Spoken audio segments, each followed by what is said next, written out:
Yo soy el vicecomodoro Isaac. Actualmente me desempeño como jefe del Departamento de Operaciones de la Sexta Brigada Aérea y en abril de 1982, con 23 años, tenía el grado de alférez, el primer grado dentro de la escala de oficiales de la Fuerza Aérea.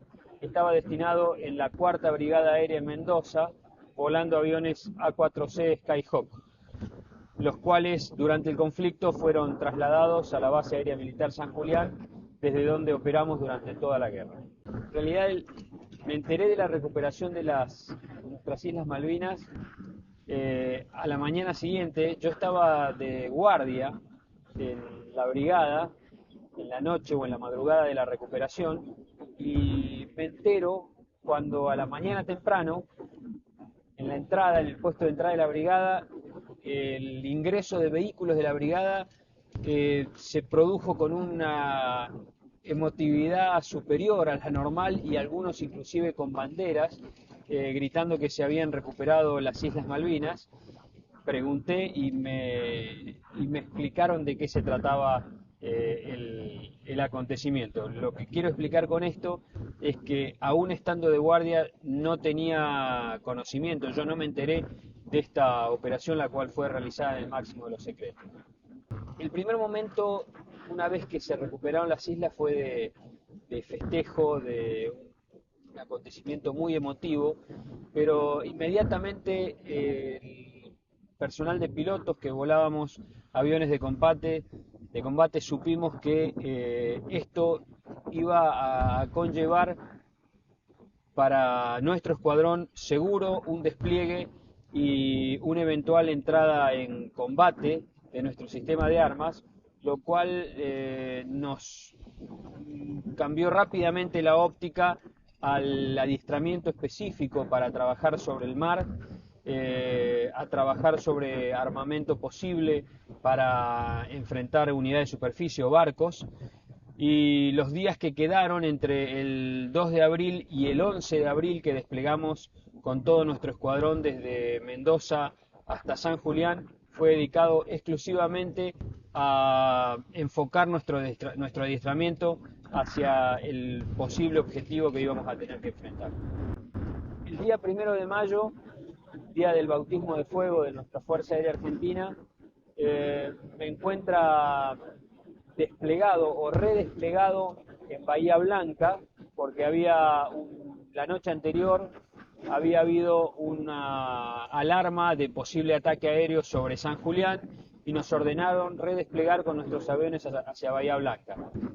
El bautismo de fuego me encuentra en la ciudad de Bahía Blanca, por lo tanto inmediatamente con nuestra escuadrilla nos volvimos a desplazar hacia San Julián, a donde aterrizamos al mediodía aproximadamente.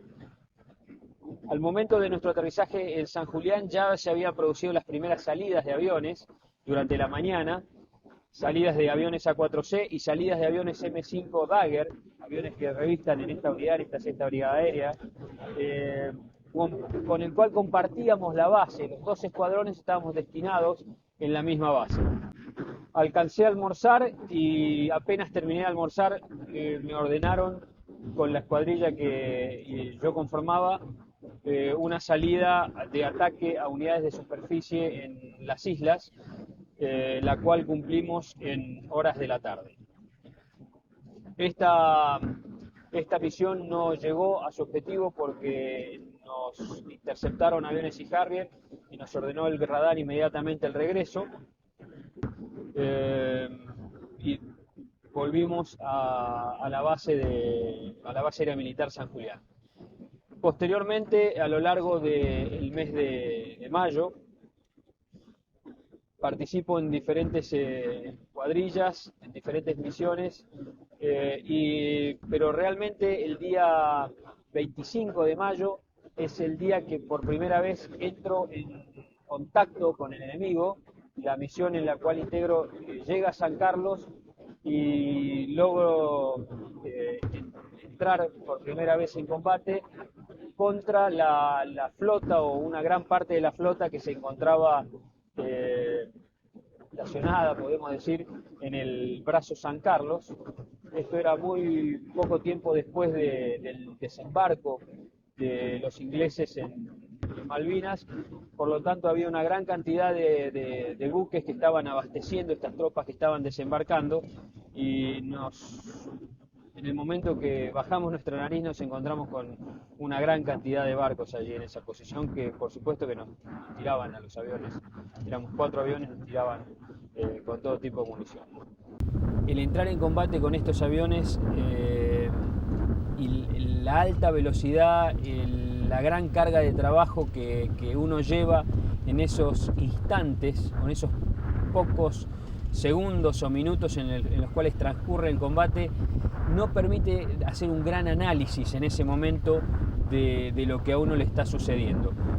Indudablemente que lo primero que me sucedió fue que me impactó ver la cantidad de barcos que había. Eran muchísimos, estoy hablando arriba de 30 o 35 barcos en una superficie muy chica de agua, pero lo que sigue inmediatamente a este primer impacto es que hay que bajar la nariz, hay que apuntar, hay que elegir un barco, hay que apuntarle, hay que comenzar a disparar cañones durante la carrera de esta final de tiro, y una vez que están disparados los cañones hay que acomodarse unos cuantos metros antes de estar con el barco por delante para poner una buena trayectoria de tiro para poder disparar las bombas que llevábamos a bordo, que es lo que hicimos en este ataque, igual que en cualquier otro.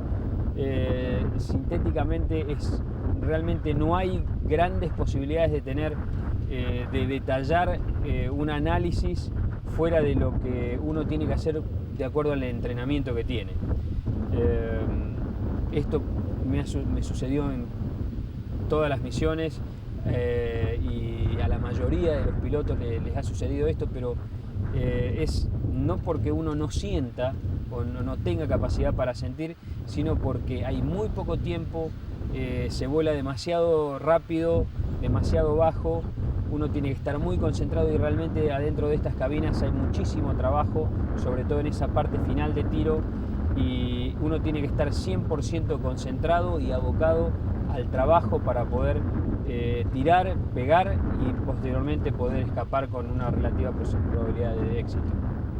El periodo previo a que uno reciba la orden fragmentaria, nosotros llamamos orden fragmentaria la orden escrita para que nos ordena una misión de combate, es un periodo de vigilia, es un periodo de relativa tensión.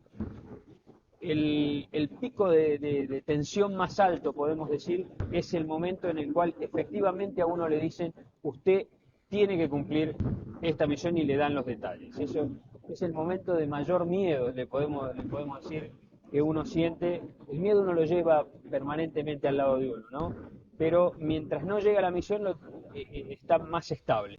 El estrés más alto es cuando le llegó la misión y realmente uno dice: la tengo que hacer, me tengo que enfrentar. Es donde uno tiene que poner mayor énfasis o tiene que hacer un acto de concentración muy grande para dominar ese miedo. Decimos nosotros, meterlo en el bolsillo y seguir trabajando. A partir de que la misión está impuesta y uno empieza a trabajar para planificar esa misión,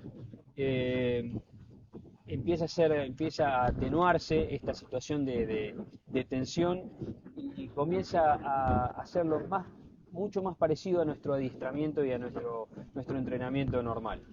Ya cuando uno está en la cabina está muchísimo más tranquilo, me pasó a mí por lo menos. Cuando pone en marcha, mucho menos, y una vez que despegó es realmente puro trabajo lo que hay que hacer adentro de un avión de combate. El día 28 de mayo, a la tarde, me tocó cumplir una misión de ataque a barcos, posterior a la cual aterrizamos en San Julián. ¿Por qué comento esto como antecedente? Porque en nuestro sistema de relevos dentro del escuadrón, cuando alguien volaba a la tarde, a la mañana siguiente descansaba.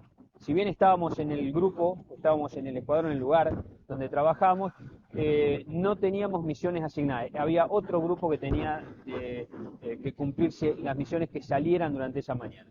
No me encontraba descansando y me mandaron a llamar. Me presenté y el primer teniente Ureta en ese momento, hoy Comodoro, me dijo que me cambiara con el equipo de vuelo para cumplir una misión que estaba relacionada con el ataque al portaaviones Invencible. Esto fue el día 29 de mayo. Y me ordenó cambiar y que íbamos a ir a Río Grande, lugar donde estaban asentados los aviones Super Etendard de la Armada. Aviones que portaban el misil Exocet. A esta altura de los acontecimientos, el último misil Exocet que quedaba dentro de la Armada Argentina. La escuadrilla se conformó con el primer teniente Vázquez como jefe de escuadrilla, el número 2 fue el primer teniente Castillo, el número 3 el primer teniente Ureta y el número 4 quien les habla. El primer teniente Ureta y el primer teniente Vázquez no fueron designados, sino que ellos en una reunión aparte de jefes de escuadrilla se presentaron voluntariamente y les dieron la opción de elegir a los numerales son los pilotos más jóvenes o más modernos que los tienen que acompañar o que los van a acompañar, y el primer teniente Vázquez lo eligió a Castillo y el primer teniente Ureta me eligió a mí. Esta fue la forma en que se armó la escuadrilla. Nos fuimos a Río Grande, una vez que aterrizamos nos fuimos a la sala de reunión previa, junto con los pilotos de la Armada y con el Estado Mayor que estaba formado en esa unidad, un pequeño Estado Mayor encargado de la planificación o transmisión de las órdenes fragmentarias. Y durante la reunión esta previa nos avisan que la operación se suspende por un problema técnico que había sucedido en alguno de los aviones. Así es que la operación pasa del día 29 al día 30 de mayo. El día 30 de mayo se hace efectiva la operación. Conformamos parte de este grupo 2 aviones Super Etendard de la Armada, los cuales uno llevaba el último misil Exocet y el otro iba de apoyo radar, y detrás íbamos a ir los 4 aviones A4C con los 4 pilotos que mencioné anteriormente. Alrededor del mediodía despegamos, con 5 minutos de diferencia entre los aviones Super Etendard y los aviones A4C. Lo último que hicimos a órdenes del primer teniente Vázquez en ese momento fue rezar una Ave María en cabecera. Esa fue la última orden que nos dio mientras íbamos caminando hacia los aviones. Nos dijo, bueno, no voy a agregar más nada a lo que ya se ordenó en la reunión previa, solamente en cabecera, antes de despegar, rezamos una Ave María y despegamos. Así fue que fuimos en busca de los 2 aviones reabastecedores que nos estaban esperando unos 180, 200 kilómetros al sur de las Islas Malvinas, 2 aviones KC-130 que son los que nos transferían combustible en vuelo. Los encontramos, nos juntamos con ellos y comenzamos a hacer reabastecimiento en vuelo. Hicimos un vuelo aproximadamente de otros 150 a 200 kilómetros más junto con los KC-130, entrando y saliendo permanentemente para en el último punto de contacto salir los 6 aviones con los tanques completos de combustible.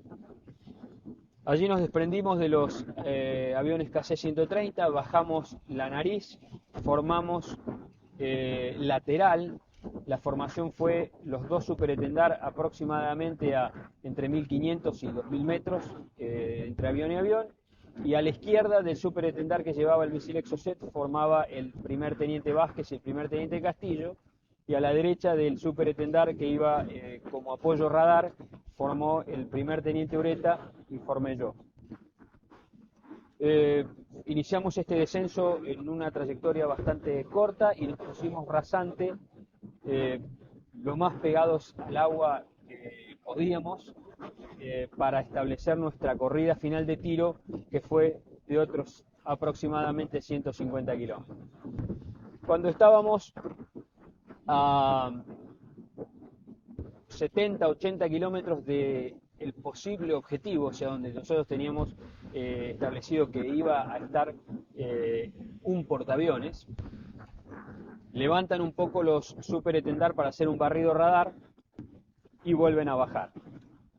Por supuesto que durante todo este trayecto ninguno podía hablar, porque el silencio radioeléctrico significaba en estas circunstancias supervivencia, y que si alguien hablaba éramos pasibles de ser triangulados y de que pudieran mandar algún interceptor. Por lo tanto, todo esto era en un total silencio. A los 60 kilómetros más o menos del objetivo, vuelven a levantar los superetendar un poco más bajo, hacen otro barrido radar, y a los 40 kilómetros aproximadamente levantan por última vez, y el avión que tenía el misil lo desprende, cae, la primera parte cae inerte, prende el motor cohete y sale hacia adelante. Aquí termina la tarea de los superetendar que vuelven a Río Grande, y los 4A4C vamos volando detrás de la estela del misil. Cada uno de los aviones A4 tenía 3 bombas de 250 kilos cada uno y proyectiles de 20 milímetros para disparar con los cañones. El misil se va yendo adelante hasta que hay un momento que se pierde de vista, y unos segundos después, no sé exactamente cuántos, pero pocos segundos después que se pierde de vista, se comienza a divisar en el horizonte la silueta del portaaviones. Y acá quiero hacer una pequeña aclaración en cuanto a la silueta de esta unidad de superficie, que era inconfundiblemente un portaaviones. Todos nosotros habíamos volado ya anteriormente sobre la flota, distinguíamos perfectamente lo que era un barco, lo que era un barco de desembarco, una fragata tipo 22, tipo 42, y esto era una cosa totalmente distinta, muchísimo más grande, con su pista al costado. No había ninguna duda en que ese era el objetivo que teníamos que atacar. Cuando veo el objetivo, me sucede lo que normalmente se llama fascinación de blanco. Esto significa que uno se concentra totalmente en el objetivo que tiene que atacar y entra a perder la percepción de lo que está sucediendo al lado. Digo esto porque en realidad lo que me sucede es que yo me entro a olvidar que a mi izquierda tengo los otros aviones, y prácticamente lo único que me interesa en ese momento es apuntarle al portaaviones. Uno no le presta atención excepto que haya algo muy fuerte que lo desconcentre a uno. Y es lo que sucedió unos 10 a 12 kilómetros antes de llegar al portaaviones. Sentí una explosión a la izquierda bastante fuerte, miré y vi uno de los aviones A4C que explotaba y se desintegraba sobre el mar. El tiempo pasa muy rápido, estamos volando aproximadamente a 900 kilómetros por hora, así que no hay tiempo ni para pensar ni para quedar concentrado, sino que hay que volver inmediatamente la vista al objetivo y seguir volando. Y unos 3.000 metros o 4.000 metros antes de llegar al portaaviones siento una explosión muchísimo más fuerte que la anterior. Miro a mi izquierda y uno entre 5 y 10 metros de mi plano izquierdo veo otro A4 que se desintegra en el aire producto del impacto de un misil. Lo que yo sentía dentro de la cabina fue como cuando uno abre la hornalla, deja salir gas un ratito y tira un fósforo, esa sensación de presión y depresión. Fue lo que yo sentí en la cabina y que me hizo mirar a la izquierda. Y el A4, si bien no explotó, sino que se fue desintegrando, como inflado por fuego adentro, y quedó sobre el mar. Ya tenía muy cerca el portaaviones y tuve que empezar a disparar mis cañones, oprimí mi disparador de cañones, me salieron los 200 proyectiles, y cuando estuve prácticamente encima del portaaviones, atacándolo desde atrás, desde la parte de la popa, oprimí mi disparador de bombas, y como no me daba ya para salir por arriba porque era realmente muy grande y muy alto el portaaviones, tuve que hacer un viraje y salir por la derecha, pasar lateral, posteriormente hacer maniobras evasivas para evitar que me me tiraran o que me pudieran pegar con artillería antiaérea o con misiles, y cuando lo consideré suficiente volví a buscar mi ruta de escape. Cuando hago el viraje por izquierda para buscar la ruta de regreso, miro hacia la zona donde teóricamente estaba el portaaviones, y ya en ese momento estaba la zona totalmente cubierta con humo. Llamé por radio a ver si había alguien más que había salido. Yo sabía que había 2 derribados, pero existía la posibilidad de que hubiera habido algún otro, y como no me contestó nadie, supuse que volvía solo. Así que centré mi navegación para el regreso, y a los pocos minutos de establecido siempre pegado arriba del agua, rasante sobre la navegación de regreso, veo un puntito muy chiquito adelante, al fondo, que lo primero que pensé era que era un avión Sea Harrier que me venía a interceptar. Para lo cual, por supuesto, que ya no tenía ningún tipo de armamento para poder defenderme, pero este pequeño pensamiento de fracciones de segundo pasó al olvido cuando el punto seguía en el mismo lugar, o sea que tenía la misma dirección que yo llevaba. Inmediatamente me di cuenta de que este era el otro avión A4 que había logrado salir, igual que pude hacerlo yo. Una especie de alivio, primero por ver que alguien más había podido sobrevivir, y segundo, parecerá una cuestión anecdótica o una tontería, pero como yo era el más moderno, era el más joven, por así decir, pero siempre estaba con alguien que estaba a cargo mío, o sea, que estaba por encima mío. Y el hecho de ver un avión adelante significaba que tenía un alivio de trabajo, o sea, yo ya tenía que ir a formar y tenía alguien que iba a hacer las cosas bien, y al cual me iba a sumar en sus decisiones, al cual por supuesto que siempre es alguien en el cual uno confía totalmente, se siente realmente aliviado emocionalmente y se siente aliviado profesionalmente también, ¿no? Pero yo no sabía quién era. Yo sabía que había 2 derribados, pero no sabía realmente quiénes eran. Y como no podíamos hablar, porque nadie me contestaba, me fui acercando, y cuando estuve muy cerquita del avión, el piloto levanta el brazo y me hace una seña, la seña normal de reunión, para que me junte, formado al lado del avión de él, y cuando levantó el brazo le vi el buzo de antiexposición, que es el buzo para volar sobre el océano, color naranja, y en nuestro escuadrón había solamente 2 buzos naranjas. Uno lo usaba el primer teniente Ureta y el otro lo usaba yo.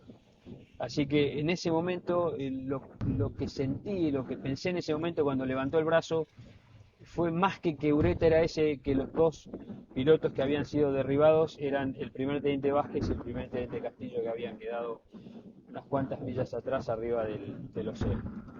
Una vez que estuve formado, pegado al avión del primer teniente Ureta, sorpresivamente pudimos empezar a hablar por nuestra radio. Sacamos los cálculos de combustible para ver si podíamos volver directamente a Río Grande o teníamos que volver a hacer otro reabastecimiento en vuelo.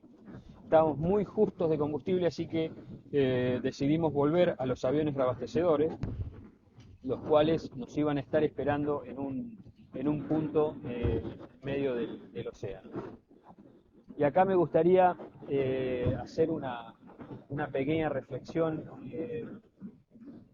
para con nuestros pilotos de C-130, los pilotos de los aviones reabastecedores, que sin ningún tipo de defensa y sin ningún tipo de escolta, totalmente solos y expuestos al enemigo, nos estaban siempre esperando en el lugar justo para entregarnos el combustible que para nosotros era vital para volver al continente. Yo realmente, a través de ustedes, yo se los agradezco, poder rendirles mi propio homenaje a esos pilotos que tuvieron realmente terribles agallas para aguantar la tensión de estar solos en el agua, solamente para poder ayudarnos a llegar al continente a nosotros.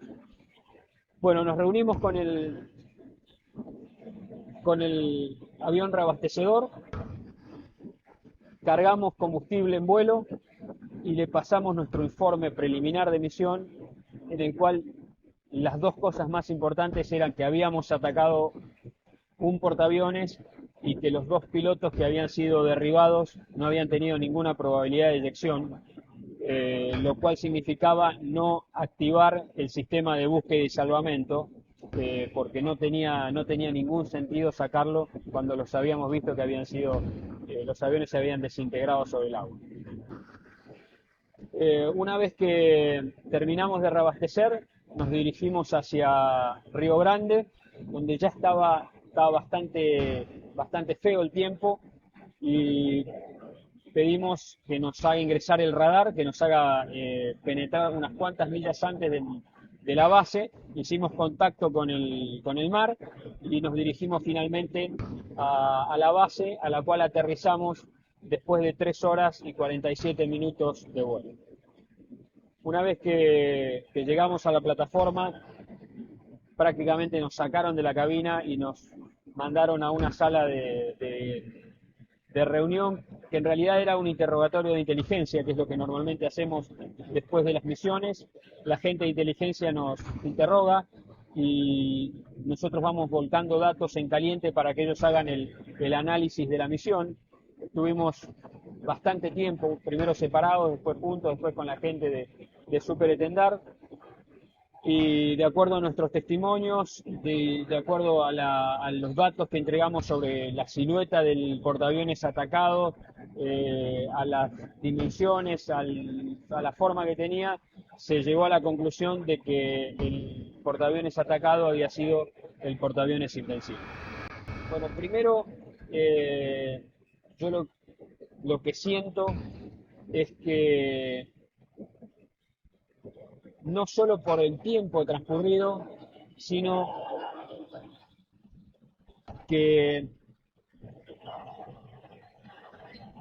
esta gesta que tuvo nuestro país y que ejecutaron nuestras Fuerzas Armadas, y a mí me cabe particularmente hablar por mi querida Fuerza Aérea, me produce un orgullo particular, pero muy particular, por haber participado, por haber podido brindar parte de lo que me enseñaron, poder haber podido volcar el adiestramiento, la confianza que me pusieron y nos pusieron para poder defender una parte de nuestro territorio que realmente nos pertenece.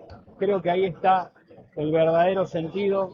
Creo que esto interiormente, por lo menos para mí, tiene un gran significado y es lo que nos hace día a día, a través de nuestro trabajo, luchar para que el testimonio de aquellos que quedaron en nuestro mar austral, en nuestro mar argentino, no haya sido en vano. En la medida que nosotros le estamos dando sentido a eso, su entrega no fue en vano.